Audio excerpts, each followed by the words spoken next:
This video is sponsored by Skillshare. More on that later, but for now, here's what we learned how to make in this video.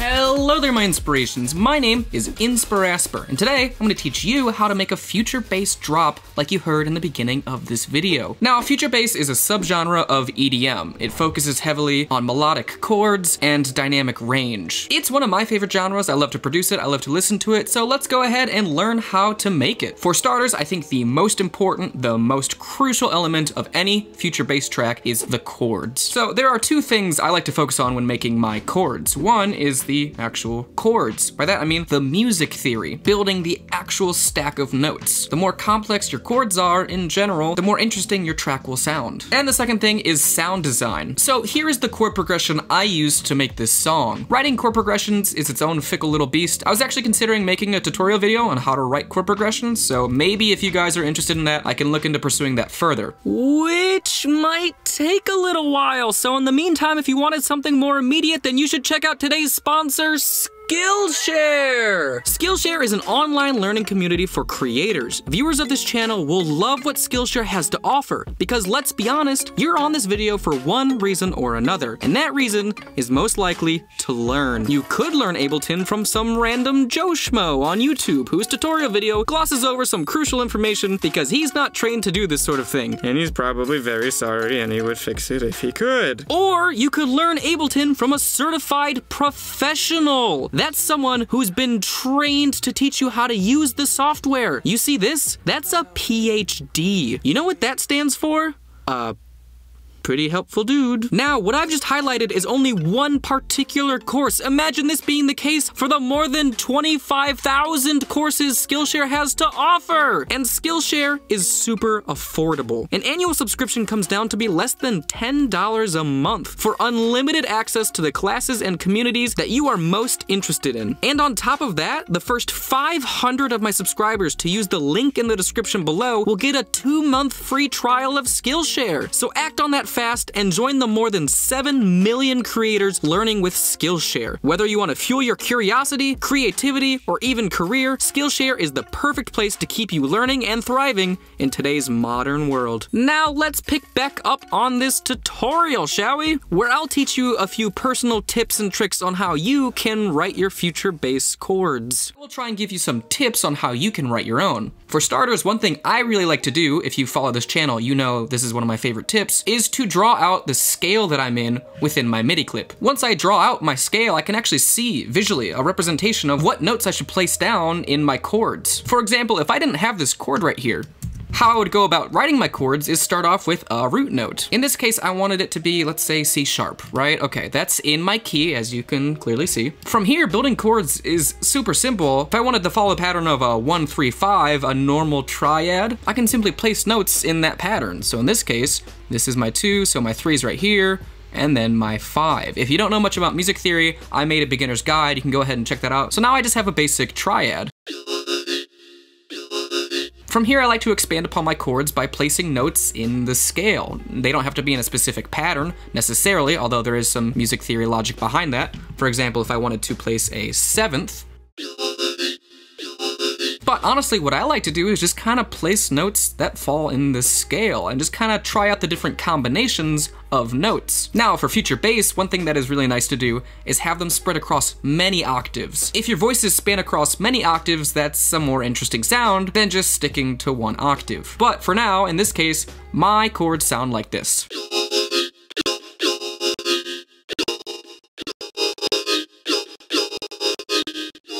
One thing I like to do with my chords is actually find a lead preset. You can find presets all over the internet. Just look up, Serum lead preset or Silent 1 chord preset. Maybe even just future bass sample pack. Now, it's always a good idea, of course, to make your own original sound design. Obviously, that's where you get your own unique sound. That sound where people listen to your music and go, oh, hey, it's that guy. You want that easily identifiable, unique sound. However, getting off the ground, which I feel like many of you are trying to, this is a beginner's tutorial after all, it might be a good idea to download someone else's preset presets and then tweak them to your liking so you get a feel for how the sound design process works. So here is one layer of my chords, this voice 2 right here.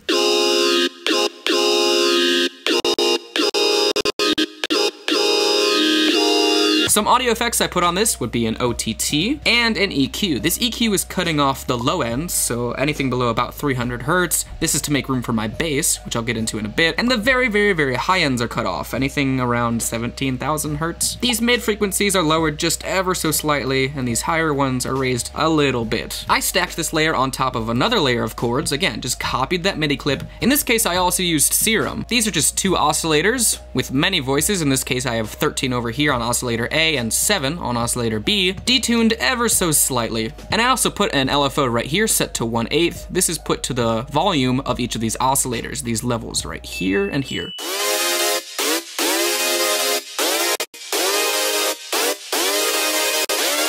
I have a layer of supersaws also stacked on top of that.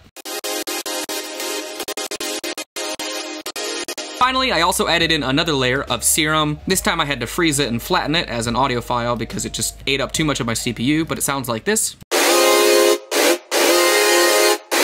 I grouped these together and then I added in one more final EQ8 on top of this group. This is to really emphasize the low ends being cut out. Again, I really want that bass to stick out. And then I added in the most important element, the LFO tool. This is an audio effect that allows you to add an LFO onto your sound. In this case, I mapped it to the volume of this entire group. Essentially, it gives me the bouncy, dynamic feel that most future bass tracks have.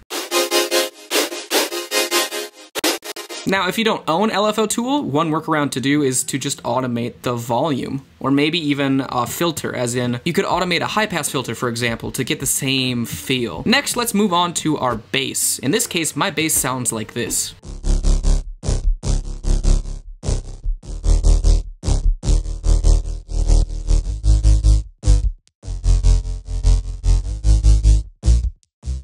This is comprised of 2 different layers, one being my sub bass and one being a more mid-range bass. My sub bass in this case is just a Serum instance, no oscillators, but just this sub turned on, just set to a sawtooth wave. For audio effects, I added in a utility and turned this to mono. This is very important for a sub bass. There's no need for your sub to be in stereo. And then I also added in an EQ8. This time I'm isolating the low frequencies.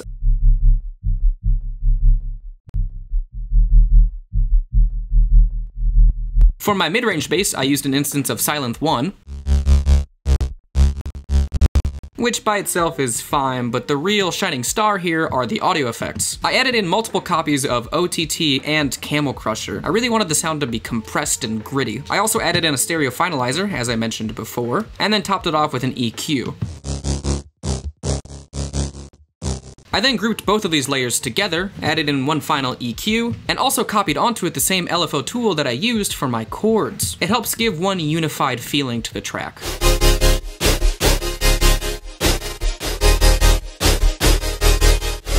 And it's sounding pretty good so far. Now let's top it off with some percussion. Here's what my percussion sounds like.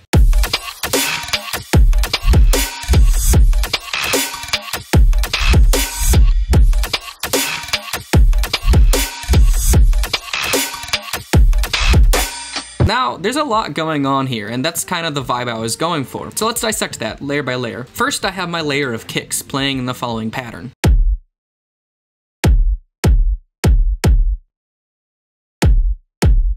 This is just a series of samples I found and liked, stacked them on top of each other, and added in some audio effects, namely being this Kick EQ3. This is a preset that comes in Ableton. This just amplifies the gain and the low ends, and then a little bit of this high end right here. And then I also added in a glue compressor that gives it a little bit of punchy feel. Next, my layer of snares is in this pattern.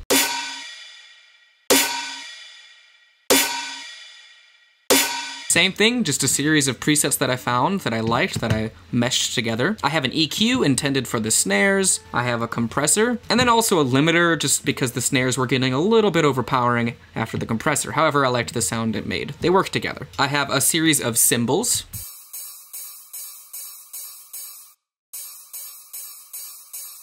Nothing too crazy here except for the stereo finalizer that I mentioned before, bringing a little bit of stereo width into the percussion. I have another set of cymbals crashing. I have some shakers.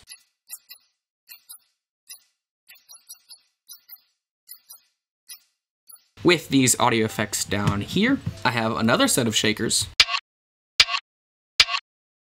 I guess this is more of a lo-fi snare sound. And one of the more unique elements that I like is a series of reversed sound effects. I have a reverse cymbal right here.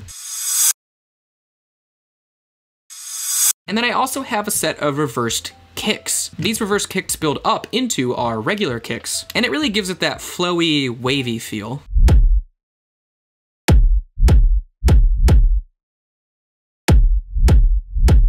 And then lastly, I have a layer of just miscellaneous sound effects. Now this one also sounds like a lot, but let's break this down.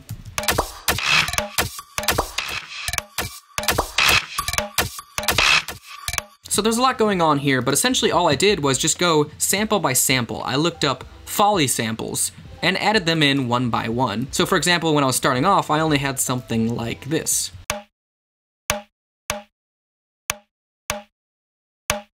And at that point, I would just build into it and just add in a different element.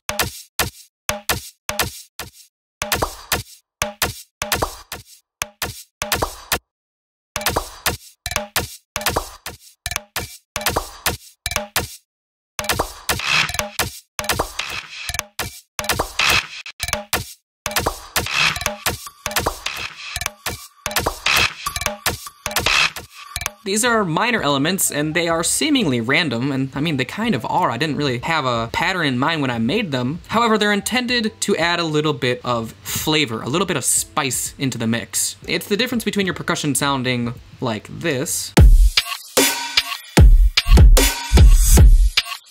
or it sounding like this.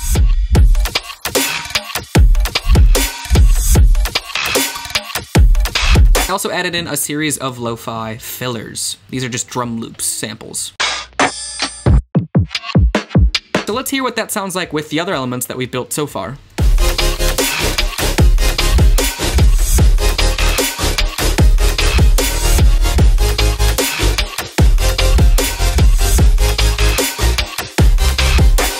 And that's pretty much it. There's a little bit more that we can add. For example, let's speed through these. I have a layer of xylophones on top of everything else.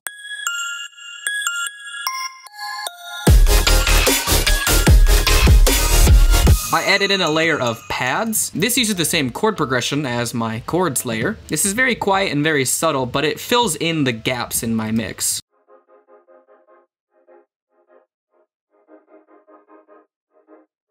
And lastly, one final thing to add is a layer of white noise. You noticed in a few of my layers, especially my chords, I cut off some very high frequencies, around 16,000 hertz. That's an arbitrary number, but the point is, that's a gap of frequencies that we just don't have in this mix. So I went back through and I added in a layer of pure white noise, intended to fill in that missing segment.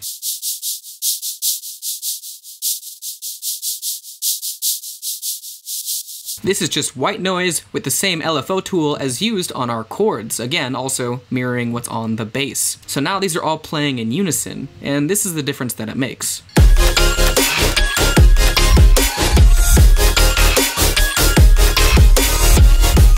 And that wraps up our future bass drop. This is just the very basics, but it gets the point across. Maybe this will help you create something in the future, making something of the like. So thanks for watching, hope you enjoyed this video, and I will see you in the next